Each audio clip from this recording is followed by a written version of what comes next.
2026년 4월 10일 부활 8일 축제 금요일입니다. 제1독서 사도행전 4장 1절에서 12절의 말씀입니다. 그 무렵 불구자가 치유받은 뒤 베드로와 요한이 백성에게 말하고 있을 때에 사제들과 성전 경비대장과 사두가이들이 다가왔다. 그들은 사도들이 백성을 가르치면서 예수님을 내세워 죽은 이들의 부활을 선포하는 것을 불쾌히 여기고 있었다. 그리하여 그들은 사도들을 붙잡아 이튿날까지 감옥에 가두어 두었다. 이미 저녁때가 되었기 때문이다. 그런데 사도들의 말을 들은 사람들 가운데 많은 이가 믿게 되어 장정만도 그 수가 5,000명가량이나 되었다. 이튿날 유다 지도자들과 원로들과 율법학자들이 예루살렘에 모였다.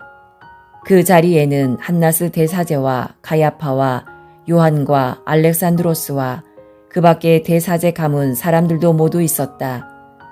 그들은 사도들을 가운데에 세워놓고 당신들은 무슨 힘으로 누구의 이름으로 그런 일을 하였소 하고 물었다. 그때에 베드로가 성령으로 가득 차 그들에게 말하였다.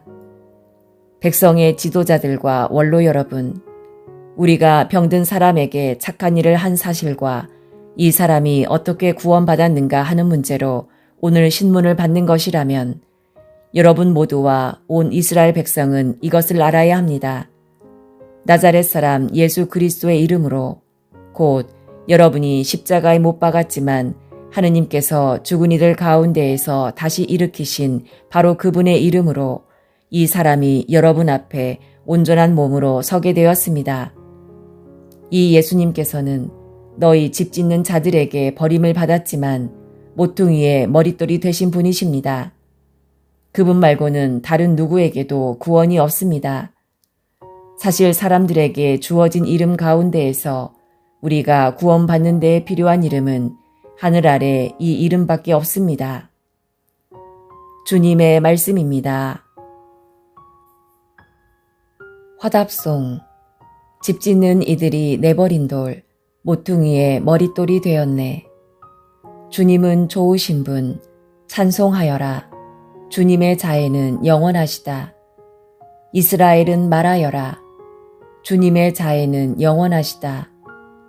주님을 경외하는 이는 말하여라.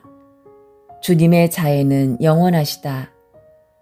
집 짓는 이들이 내버린 돌, 모퉁이의 머릿돌이 되었네. 집 짓는 이들이 내버린 돌, 모퉁이의 머릿돌이 되었네. 주님이 이루신 일, 우리 눈에는 놀랍기만 하네. 이날은 주님이 마련하신 날, 이날을 기뻐하며 즐거워하세. 집 짓는 이들이 내버린 돌, 모퉁이의 머릿돌이 되었네. 주님 구원을 베풀어 주소서. 주님 번영을 이루어 주소서. 주님의 이름으로 오는 이는 복되어라. 우리는 주님의 집에서 너희에게 축복하노라. 주님은 하느님, 우리를 비추시네. 집 짓는 이들이 내버린 돌, 모퉁이의 머릿돌이 되었네. 복음, 요한이 전한 거룩한 복음 21장 1절에서 14절의 말씀입니다. 그때 예수님께서는 티베리아스 호숫가에서 다시 제자들에게 당신 자신을 드러내셨는데 이렇게 드러내셨다. 시몬 베드로와 쌍둥이라고 불리는 토마스, 갈릴레아 카나 출신 나타나엘과 제베데오의 아들들, 그리고 그분의 다른 두 제자가 함께 있었다. 시몬 베드로가 그들에게 나는 고기 잡으러 가네 하고 말하자 그들이 우리도 함께 가겠소 하였다. 그들이 밖으로 나가 배를 탔지만 그날 밤에는 아무것도 잡지 못하였다. 어느덧 아침이 될 무렵 예수님께서 물가에 서 계셨다. 그러나 제자들은 그분이 예수님이신 줄을 알지 못하였다. 예수님께서 그들에게 얘들아 무얼 좀 잡았느냐 하시자 그들이 대답하였다. 못 잡았습니다. 예수님께서 그들에게 이르셨다. 그물을 배 오른쪽에 던져라. 그러면 고기가 잡힐 것이다. 그래서 제자들이 그물을 던졌더니 고기가 너무 많이 걸려 그물을 끌어올릴 수가 없었다. 예수님께서 사랑하신 그 제자가 베드로에게 주님이십니다 하고 말하였다. 주님이시라는 말을 듣자 옷을 벗고 있던 베드로는 겉옷을 두르고 호수로 뛰어들었다. 다른 제자들은 그 작은 배로 고기가 든 그물을 끌고 왔다. 그들은 못에서 100m쯤 밖에 떨어져 있지 않았던 것이다. 그들이 못에 내려서 보니 숯불이 있고 그 위에 물고기가 놓여 있고 빵도 있었다.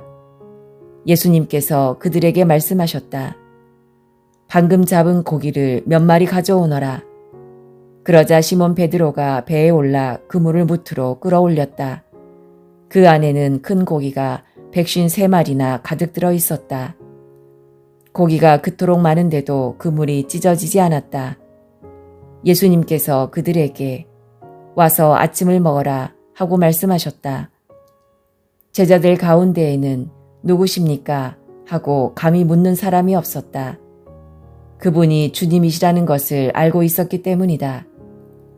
예수님께서는 다가가셔서 빵을 들어 그들에게 주시고 고기도 그렇게 주셨다.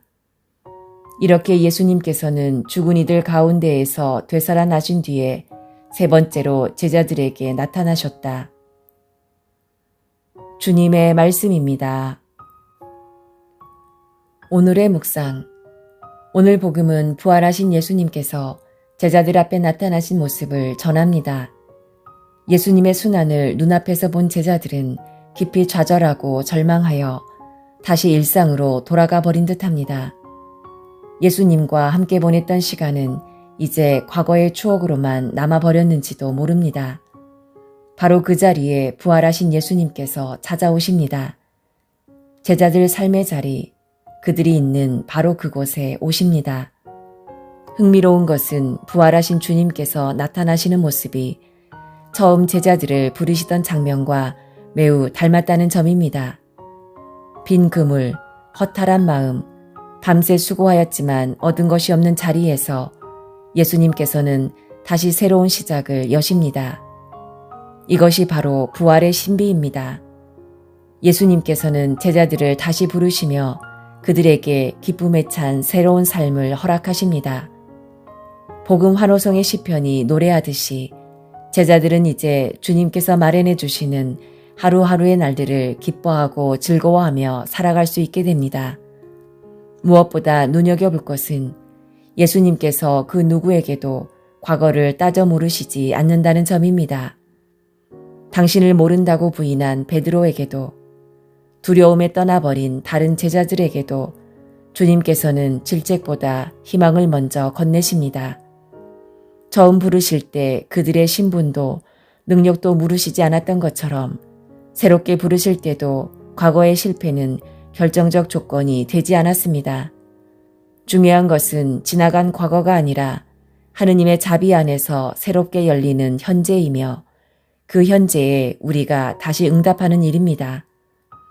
우리도 제자들처럼 부활하신 주님을 바라보며 고백해야 하겠습니다. 주님이십니다. 이 고백이 우리의 삶 전체에서 드러날 수 있기를, 그래서 우리가 만나는 사람들에게도 부활하신 주님의 기쁨과 자비가 전해지기를 기도합니다.